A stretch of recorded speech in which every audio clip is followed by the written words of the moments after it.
Majeshi Zanzibar. Ule moto wa injili ya Yesu unaendelea kuwaka. Pastor Allen Mbalazi anakualika na kukukaribisha katika ibada ya Jumapili ya wiki hii ndani ya kanisa la Ufufuo na Uzima Zanzibar. Kanisa lipo maeneo ya Kisimambazi, barabara ya zamani ya airport. Hatupo mbali na uwanja wa ndege, yani ukishuka kwenye ndege kanisani pale.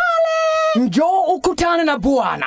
Watenda kazi ndani ya madhabahu ya Mungu watakuhudumia. Watu wanafunguliwa, watu waliofungwa na nguvu za giza, waliofungwa na minyororo ya Ibilisi, majini, wachawi, mapepo na nguvu za mizimu. Watu wote kutoka Paje, Nungwi, Uloa, Kizimkazi, Pongwe, Fumba, Mbweni na kwingineko kote Zanzibar. Madhabahu ya Mungu ndani ya Ufufuo na Uzima Zanzibar ndiyo sehemu pekee ya kukua na kubadilika kiroho, kujifunza pamoja juu ya mafundisho ya uongozi, vijana, kaya na familia. Tunatoa huduma ya ushauri, maombi, maombezi kwako ewe uliye nje ya nchi. Wasiliana nasi kwa simu namba 0788888055. Hii ni saa ya Ufufuo na Uzima Zanzibar, na nyote mnakaribishwa.